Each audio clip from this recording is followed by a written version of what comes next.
Tom, come on up. Let's have Tom, let's have you stand here. Joelle, you're right next to Tom. Would you like me? Manny, you go right here. And Pat, you're right there. Perfect. Good. Okay.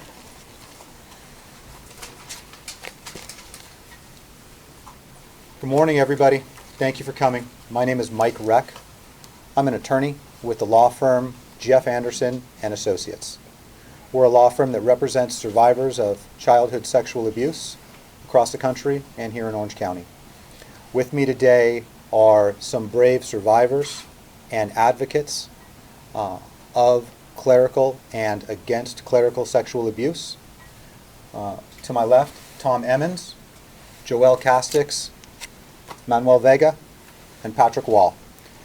Each of them will be available as well, but our first and primary mission for today is to announce the release of this report, a report into clerical sexual abuse in the Diocese of Orange. This report contains the identities, the histories, and what is known of 72 clerics with allegations of sexual misconduct. Each of those clerics have been present here in the Diocese of Orange. We're doing this because the Diocese of Orange has not, and it's important. It's important because the release of these identities sends a message to survivors of abuse that they are not alone, that this matters, and that healing can begin. Because we know that only with the acknowledgement that this happened, that it was wrong, and that it was not the survivor's fault, can the healing start. It's also vitally important because this represents a move against child sex abuse and against a burning public danger, and that is the existence and the unknown whereabouts and the secrecy of child sex abusers. The Diocese of Orange and its bishop have spoken about transparency, and they've spoken about trustworthiness, and frankly, they've failed. The prior bishops have released some information. They've released some reports. Back in 2004, Bishop Brown released a list that had 14 names.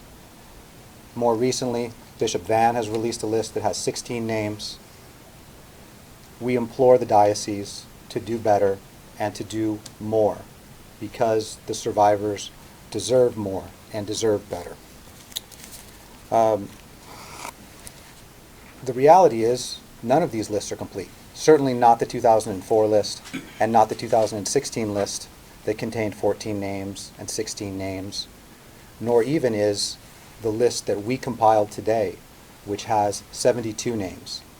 All of these names, all of these individuals were compiled based solely on publicly available information. This is information from lawsuits, from press statements, from statements of this diocese, and statements of other dioceses where these perpetrators were accepted from and sent to. The simple reality is that the public and the survivors deserve two things. They deserve a complete list, which is full and honest and transparent, and they deserve a full disclosure about what was known and when it was known. This is what allows the healing to start and allows the accountability to be had. With me today are some advocates and some survivors. First of whom I want to introduce you to is Tom Emens. Tom is a plaintiff in a lawsuit. That lawsuit was filed in Superior Court here in California, and it names as defendants all of the dioceses, including the Diocese of Orange, where Tom was abused. Tom's abuser came originally from Illinois. His name was Monsignor Thomas Mohan.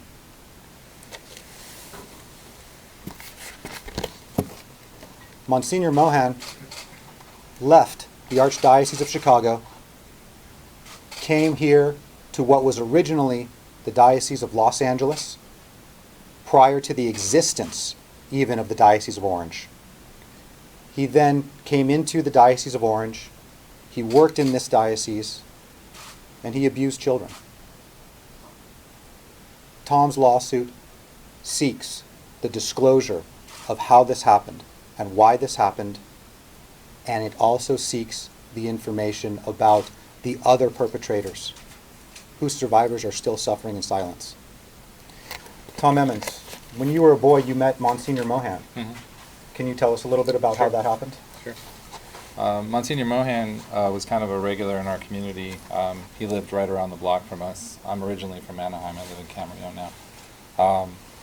He pretty much just walked the neighborhood, and that's how he got to know the kids in our neighborhood. And he kind of took to me. I came from a big family, and I was the youngest at the time. And so from 1978 until about 1980, when I was 10 to 12 years old, I spent a great deal of time at his private residence.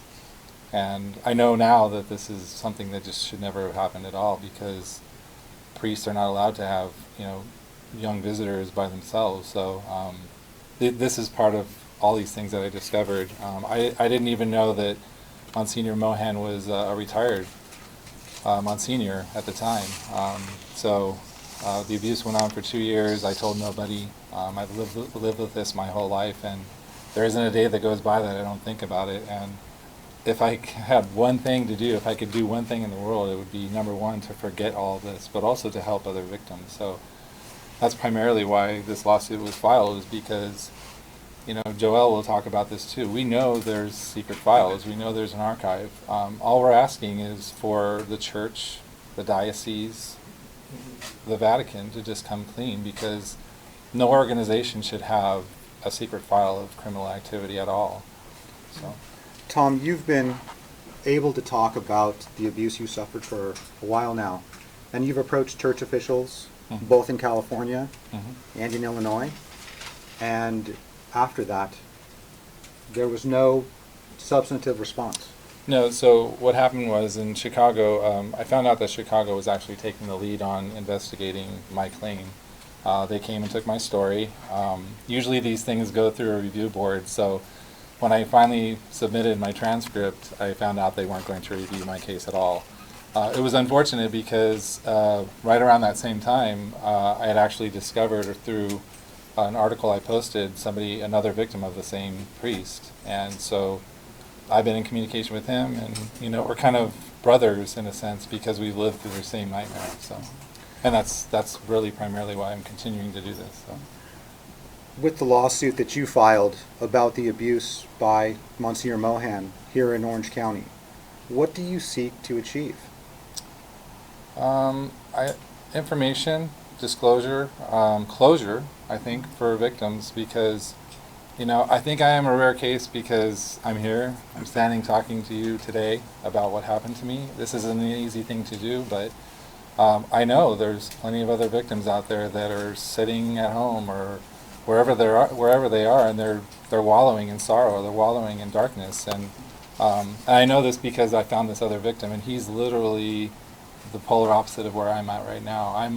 I'm vocal. I guess I'm kind of angry. I'm empowered in a sense, and he wants to turn the page and just have it done. And I think that's how most victims are. So I'm really doing this for them. I'm doing it because they can't stand up here today.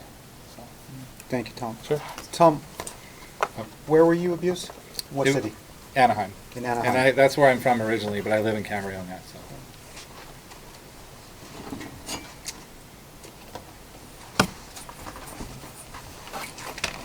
Manny. This is a map that shows the Diocese of Orange. And this is a diocese that sits in Southern California and is surrounded partially by the National Forest. That accounts for the blank spots in the map. What's noteworthy about this, as Tom spoke of, is his perpetrator was in Anaheim. Well, when we did a statistical analysis on the perpetrators who moved into, through, out of, and existed in the Diocese of Orange, we were able to account for the cities and the communities that they were exposed to. Statistically, the highest number of priests with allegations existed in the cities of Anaheim, Orange, and Santa Ana.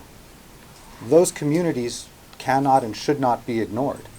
The effect that it's had on these communities is catastrophic, and the socioeconomic impact, it speaks for itself.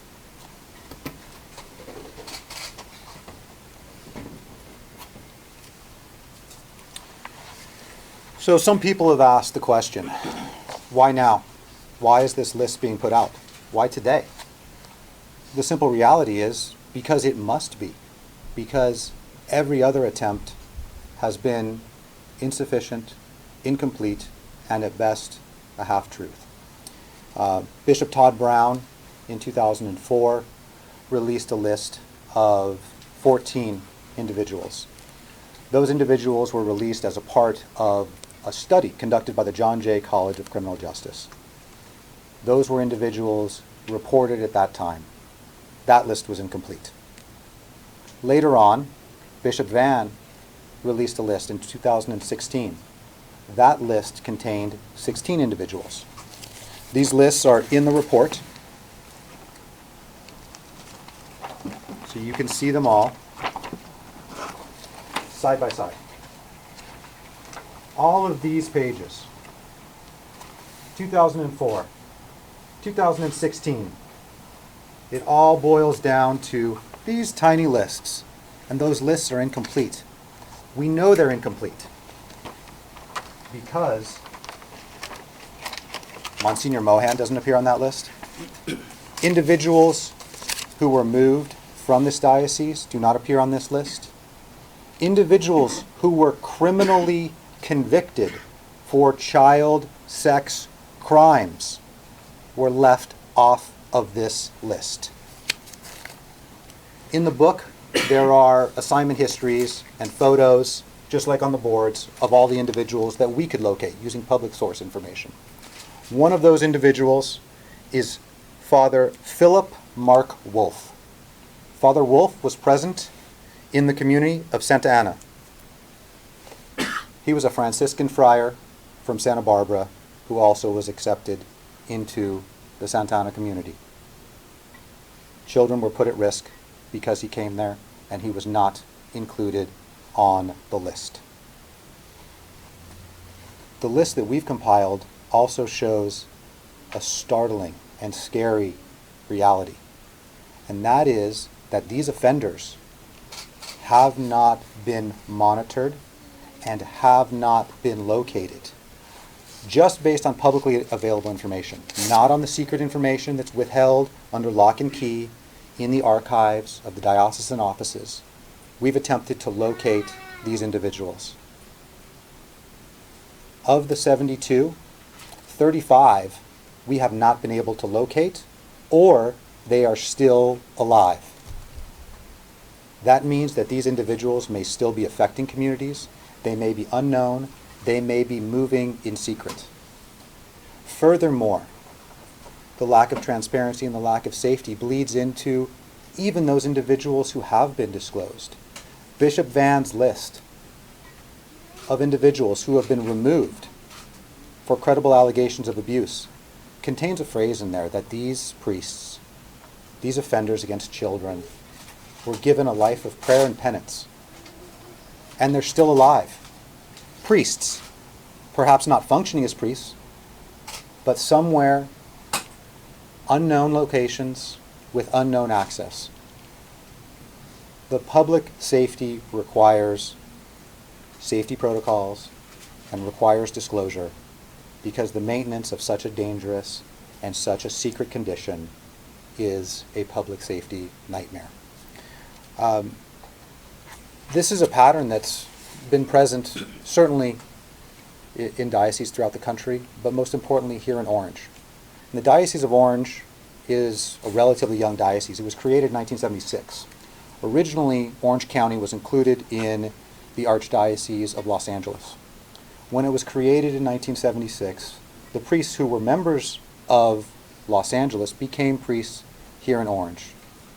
All of those individuals, their histories were inherited in Orange. And the secrets were kept then. The secrets were kept today. And the secrets must be disclosed. Joelle Casteix. Joelle is a survivor of child sexual abuse here in the Diocese of Orange.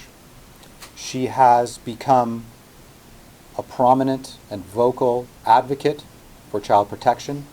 She's a writer, she's a speaker, and she's one of the most knowledgeable people in the country on child sex abuse, and particularly here in Orange County. Joelle, can you tell us a little bit about your experience and your opinions on the Diocese of Orange? My name is Joelle Casteix, and I'm the leader of an organization called Stop Survivors Taking on Predators. I was sexually abused here in the Diocese of Orange at Mater Dei High School in Santa Ana. I was not abused by a priest. I was abused by a lay teacher. So the man who sexually abused me is not on these boards. And there are dozens of other sexual predators who are not on these boards who were covered up by the diocese because they were lay predators. And that needs to be noted because those people were also covered up by the system. When I came forward in 2003, I came forward because of the statute of limitation reform that allowed older cases such as mine to use the civil courts to expose the cover-up of sexual abuse. And what I learned was staggering. I learned that Chancellor John Joelle, knew that I was being sexually abused, knew that the man who sexually abused me got me pregnant and gave me a sexually transmitted disease. He knew about this abuse. He knew that I became pregnant, and he covered it up. I learned that Bishop Todd Brown, former Bishop Todd Brown on the board right behind, sent his general counsel to meet with me more than 10 years later. And she told me that they had no evidence of my abuse. She told me that they had no understanding of what had happened to me. And I learned that she was lying. And that in fact, they had a complete file on me and what happened to me. And that file included the signed confession of the man who sexually abused me. He confessed to sexually abusing me and to sexually abusing other girls. And he sent her to lie to me. We also learned that he covered up allegations, his own allegations of abuse. We learned that a man had come forward to say that Todd Brown had sexually abused him and that he covered it up. We learned in 2003, 2004, 2005 that there was a wide-scale cover-up of sexual abuse in this diocese. We learned that Norman McFarland and Bishop William Johnson knew about sexual abuse at Mater Dei High School and at almost every parish in this diocese, and did everything they could to cover it up and make sure that victims such as myself did nothing to make sure that those predators were exposed. Now we have Bishop Kevin Van. What has he done to expose abuse? Little to nothing. Behind me are boards covered with men, some of whom are still in ministry today, some of whom have been accused by survivors who have done everything they can to stand up and say these horrible things happened to me. John Joelle, a man who covered up for the sexual abuse of dozens and dozens and dozens of predator priests, is still an active priest today. Jaime Soto, who covered up for the abuse of dozens and dozens and dozens of men, especially Christian Anderson, is a bishop today. Why aren't these men held accountable? What is Bishop Van doing today to make sure that sexual abuse in the Diocese of Orange is ending? We have a 30-plus year history of sexual abuse, a 40-plus year history of sexual abuse here in the Diocese of Orange, and nothing has been done to stop it. And as long as Kevin Van sits in Garden Grove doing nothing, he is complicit. As long as accused men sit in their church offices and are allowed to remain priests, Kevin Van is complicit in sexual abuse.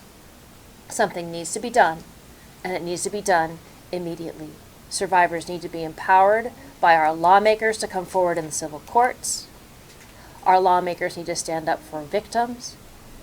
And something needs to be done immediately to make sure that what happened to me and what happened to every other survivor in the Diocese of Orange doesn't happen to another child. Thank you, Joelle.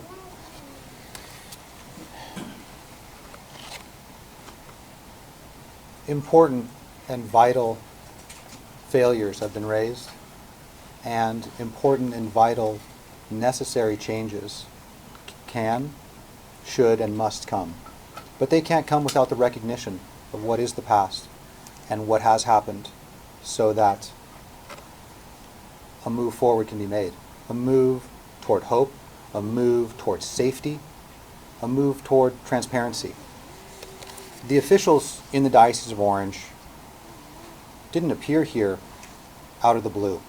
Many of them came from the Archdiocese of Los Angeles when it was created. The Archdiocese of Los Angeles, of course, as we all know, has been subject to allegations and lawsuits and disclosures, and a report just like this one was released by advocates and by our law firm in the Archdiocese of Los Angeles. That report contained over 300 identities, and that report called upon the Archdiocese to do more, to release more identities. Today we stand waiting for the Archdiocese of Los Angeles to release what they knew and when they knew it. We today call on Bishop Van to do better. Step forward, disclose what was known and when it was known, and unlearn the institutional policies that have been in place for so long. Institutional policies that helped men of this diocese be protected and be promoted.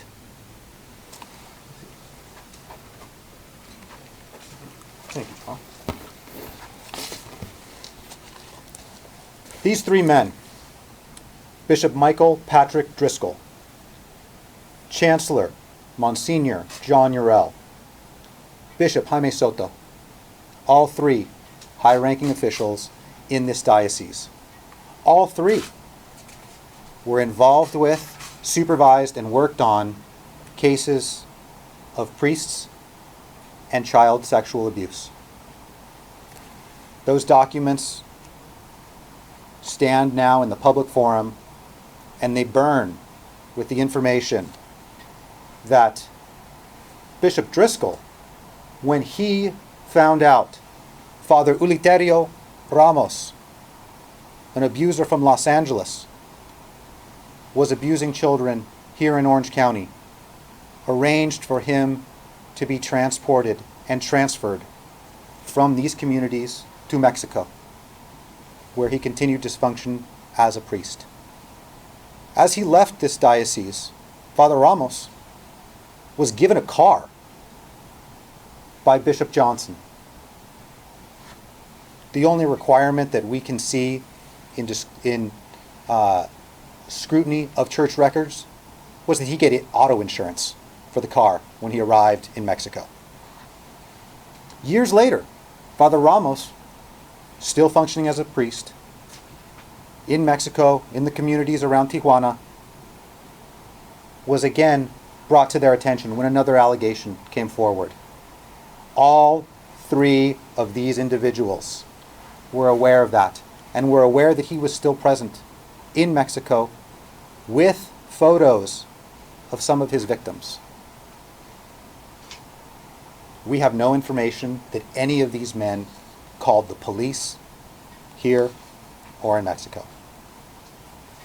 And if they have such protocols in place, that should be disclosed, that should be verified, and that should be vetted, because time and time again we've seen that these individuals and their superiors cannot be trusted. They learned that if you stay quiet, you get protected, you get promoted. Father Driscoll became Bishop Driscoll in the Diocese of Boise. Father Soto became Bishop Soto, still a sitting bishop in Sacramento. Monsignor Joelle was a chancellor of the diocese. He's still currently in ministry here in Orange County. Now, these men didn't learn this behavior and these policies in a vacuum. They were taught this because that's what their superiors did. One such superior who had a profound impact on this diocese, Bishop Todd Brown. Bishop Brown came from other places in California. Before he came to Orange County to sit as the bishop, he was the chancellor, a high-ranking official in the Diocese of Monterey. In Monterey, he was charged with reviewing, accepting, and extending faculties on behalf of the bishop. Faculties means permission to act as a priest for priests in the Diocese of Monterey. Bishop Brown met with Father Gerald Funchen. Father Funchen is a multi-jurisdictional, multi-child offender who had, in 1984, been removed from a high school for molesting boys. He immediately came to California, to Salinas, where he met Bishop Brown. Bishop Brown welcomed him, extended faculties to him on behalf of the diocese, and gave him the name and phone number of a church therapist who he could meet with regarding his proclivities simultaneously to working at a high school and taking children on weekend retreats, isolating them from the school and from their parents. Bishop Brown knew the protocol and he followed it.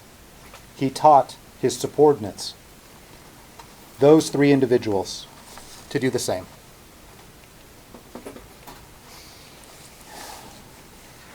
This diocese must unlearn and must do better. They must do better because the burden should not be on survivors to be able to break the silence, to step forward from the shame and say, this happened, it happened to me and it was wrong. This is particularly hard for every survivor. One survivor who's done this is Manny Vega. Manny was abused here in Southern California, and he found his voice. He came forward to the courts. He filed a lawsuit. That lawsuit goes all the way up to the Vatican because we believe the wrongdoing comes from the top down. Manny, I know you've had a long journey. Can you tell us a little bit about how you found your voice, how you gave yourself permission to be able to say this happened and it wasn't my fault? Sure. My name is Manny Vega. I am from Oxnard, California. I was abused by Father Fidencio Silva, who is a missionary of the Holy Spirit and is currently hiding somewhere in Mexico. I was sexually abused from the age of 10 to the age of 15 at Our Lady of Guadalupe in Oxnard when I was an altar boy. Not only did it happen to me, but back in 2003, it was a total of 29 altar boys and friends of mine from the neighborhood that all filed a lawsuit against Father Fidencio in the Archdiocese of Los Angeles. What's interesting to me is that I'm also a retired police officer. I worked for the city of Los Angeles and I worked for the city of Oxnard. As a police officer, I became a sexual abuse investigator. Okay? And I would have cases of aunts, uncles, brothers, sisters, neighbors abusing children, abusing women. And when we would take these individuals for questioning, when we would make the arrest, when we would book them, through the entire process, even going through court, what I noticed was that there was always a sense of disgust from anybody that was in the same room with the child abuser. And what I find completely lacking in all of this is there's no disgust with all these pictures. Each one of these men represents sodomy, rape, unwanted touching, digital penetration, oral copulation, sexual acts upon children, both boys and girls.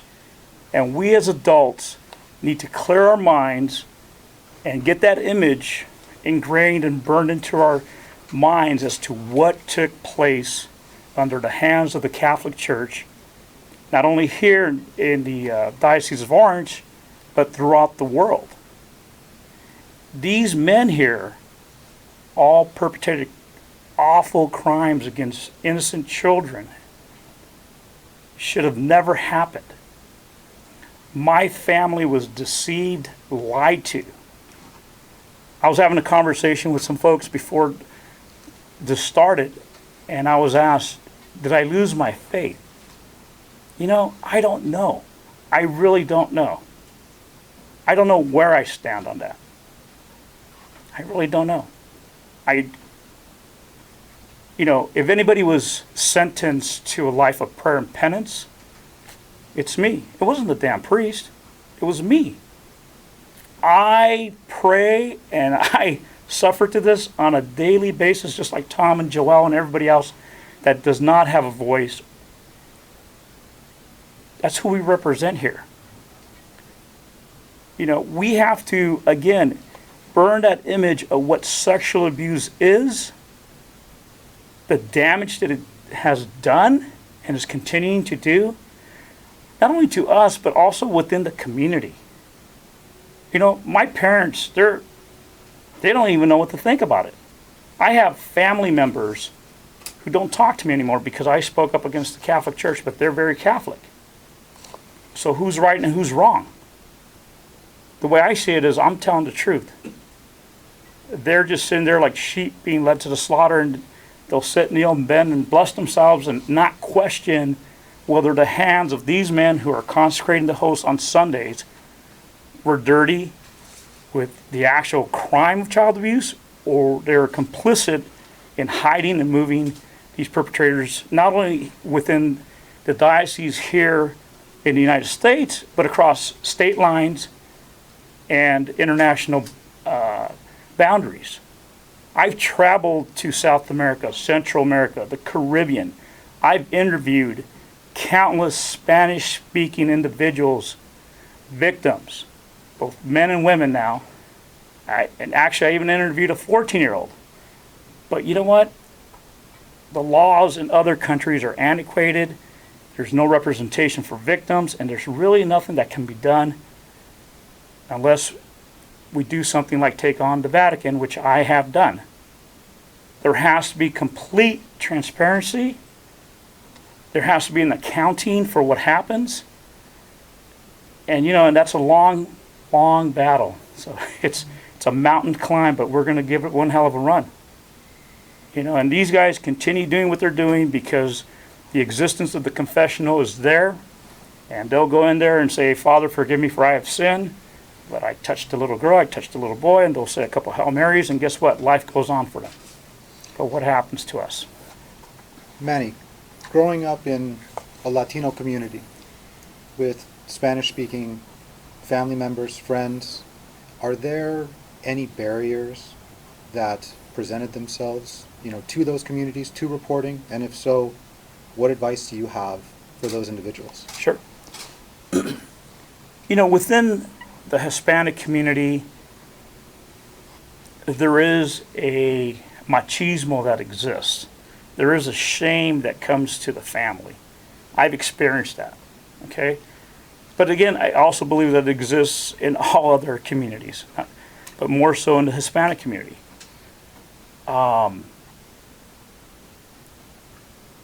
The way I started talking about this was my mother-in-law actually sat down several years ago on a Thanksgiving, and after dinner we were having coffee, and she started telling me how she was abused by her stepfather and how she saw her sisters being abused. And when I saw how the words flowed out of her mouth and how the demons were leaving her, that was the first time I ever said, you know what, I think something like that happened to me. So, for those of you that are out there that have been abused, whether it's a priest, whether it's a family member, a teacher, a coach, you got to find somebody to talk to. That you just got to let it out. As soon as you say something, it starts to flow, and there's a relief that exists. You know, the interesting thing is that the second person I told was one of my police partners. He was also an altar boy with me, and he turned out to be also abused. So in one of the departments that I worked in, I found a total of 4 of us that were abused. Imagine that. Imagine that. And it's a damn shame that the church doesn't want to, refuses to be transparent, refuses to give a full accounting of what's taken place. They are literally above the law, breaking so many rules, so many laws. You know, and the crazy thing too, if you want to talk a little bit more about tax exemption, there you go. You got a tax exempt criminal organization that's abusing kids. Manny, thank you. Thank you. Manny, Tom, and Joelle, thank you for doing what you're doing. It's a big deal, and it's important. With us also is a member of our team who helped compile and create this report. And this report, by the way, is not just photographs, is not just names. It contains the assignment histories as best we could create them from public records. And it also contains the documents that back up the facts that the public needs to know. The facts about Bishop Brown and his acceptance of Gerald function. The facts about Father Ramos and the 3 high-ranking officials and their knowledge and their complicity. It's all in this report. One of the individuals who helped compile this is Patrick Wall. Patrick Wall is a former Roman Catholic priest. He now uses his inside knowledge to assist with the fight against child sex abuse in the Catholic Church. Patrick, where does this information exist, and how could diocesan officials disclose it? Patrick Wall with Jeff Anderson and Associates. This data is available in the secret archives. The secret archives is a place, and it's in the Code of Canon Law. Bishop Van, of course, is a professional canonist. Canon 489 by Rome demands that the diocese maintain these records in perpetuity. So when you see some of the examples that we put in here about the conversations that Bishop Soto is having with other diocesan officials or other bishops, this is maintained. This is available to Bishop Van right now. This was available to Bishop Brown. This was available to Bishop Norman McFarland. I started working on these cases here in Orange in 2002. All of this data has been available. What we're really trying to do right now is to protect kids today and into the future. We cannot change the past. We have no expectation to change the past. We're not insane. We are trying to help the kids today. And the way to do that is to make this data available so that we learn what not to do. Bishop Johnson, Bishop McFarland, who created the first policy on child sex abuse here in the Diocese of Orange, Bishop Brown are classic examples of exactly what not to do, via negativa. Okay? So we're trying to put forward a way forward, and the only way to do that is if the data becomes available. Official Catholic directories are helpful. The public documents that get exgorged either in the criminal proceedings, remember with Father Lyons, or also with the civil proceedings. That's how we learn. We need to stop that inner cycle of secrecy and penetrate that cycle, stop the cycle, get the information available so that parents can make good decisions. Patrick, have any of the priests who you uncovered here in Orange County been criminally convicted? Oh yeah, Dennis Lyons. Remember 2012? Heather Brown was the deputy DA, and with Father Lyons, he was 4 counts lewd lascivious, and he pled guilty to it because we had so much information. Again, he was a priest that the bishops had sent to the servants of the Paraclete, a known treatment facility at that time in New Mexico, and then they kept that cycle of secrecy. So they know about the abuse. They send them to a treatment facility. They get a medical diagnosis, usually of pedophilia, not otherwise specified, or even ephebophilia. And then they bring them back into ministry, and guess what? Sharks eat. They can't stop themselves. But the bishops know better. The bishops know that they can't stop themselves. Even Bishop Soto mentioned that in his memo that you see in our pamphlets on how they handled Father Ramos and why he was on the phone pleading with the Archbishop of Tijuana to get him out of ministry. But he didn't call the cops. He never made anything public. So those parents, both in Tijuana and here, never had a chance to defend their kids. That's the hardest thing that parents have to live with, is that they were kept in the dark, and they were not respected enough by those men to be told the truth about who was in control of their kids while at church or at school. Patrick Wall, thank you. To those survivors who we know are on the internet, who are Googling their perpetrator, wondering why this happened, wondering if they're alone, if you see the name of the man that hurt you in this report, please know you're not alone. You will be believed. This was wrong. You deserve better. To those who maybe didn't make it through the rain today and are watching the live stream and are on Facebook, we'll try to get to your questions as well. If we don't get to them right now, I or someone on the team will respond. For those of you guys that are here now, are there any questions? Yeah, I have a couple questions. You said earlier that there were the 72 people up here, 35, you don't know where they are. But can you, just to clarify, can you confirm they are alive? We cannot confirm that they are alive. Okay. So what you're seeing today is our best effort as members of the public, without access to diocesan archives, the information we can compile. And of the 72, about half of them we can confirm or we believe are deceased. But the 35 we either believe to be alive or cannot confirm whether they are alive or dead, and if they are alive, where they might be.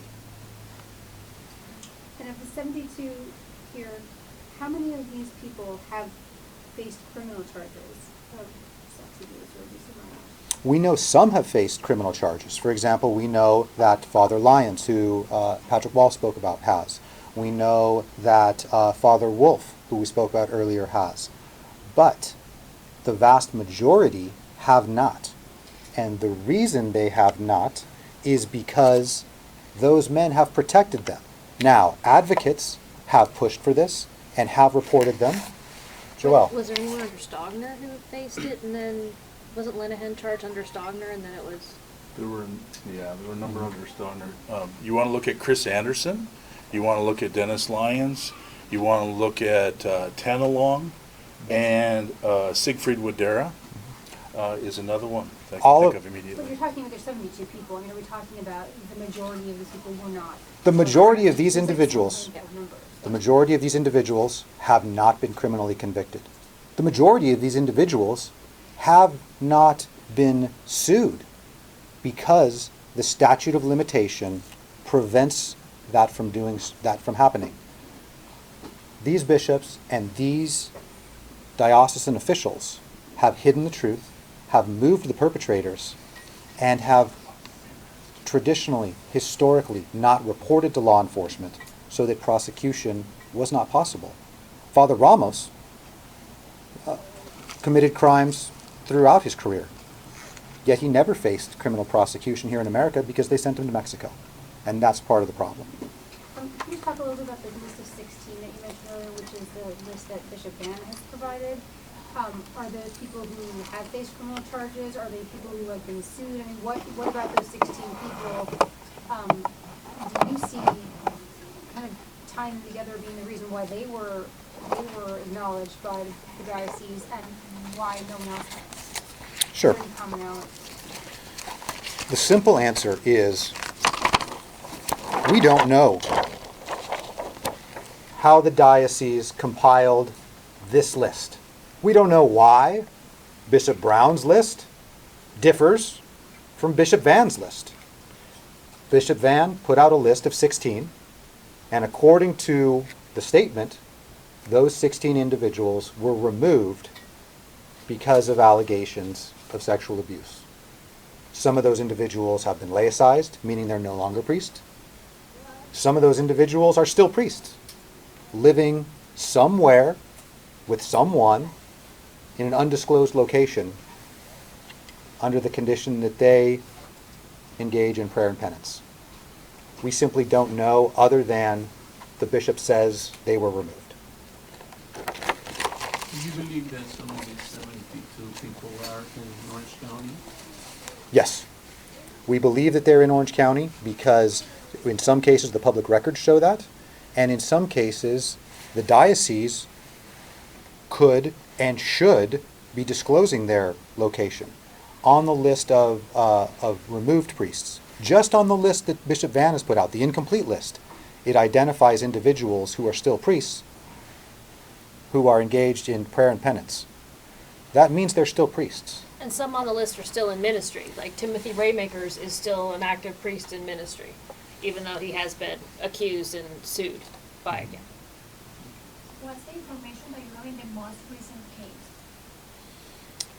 When was it? I don't know off the top of my head which case is the most recent in time. We know that lawsuits sometimes get filed. We know that prosecution sometimes can happen. Which one is the most recent? I don't know, I'm sorry.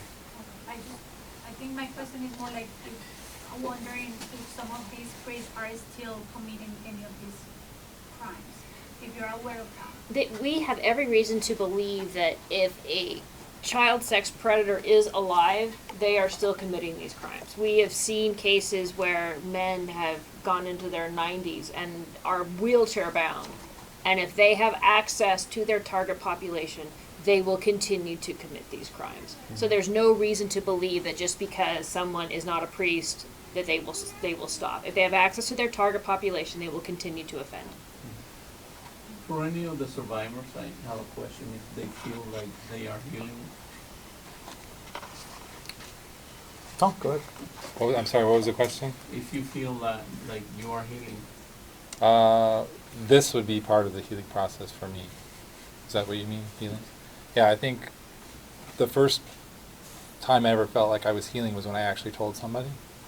When I found another victim, the same priest, that was healing. I think every day is every little step. Every day I take a day at a time. So I have my big days where I have victories and I have my down days. But I would say most of the time, and maybe you can chime in here, but me personally, it's pushing it away. I'm constantly pushing it away. So having this opportunity to speak to the public is speaking to a victim out there. That's healing for me. So, yeah. Tom, thank you. Joelle Casteix, when did healing begin for you? Child sexual abuse is a crime of shame and secrecy, and that's how the predators want it, and that's how the church wants it. And so for me, healing started when I took my story back and when I began to speak out and take my dignity back.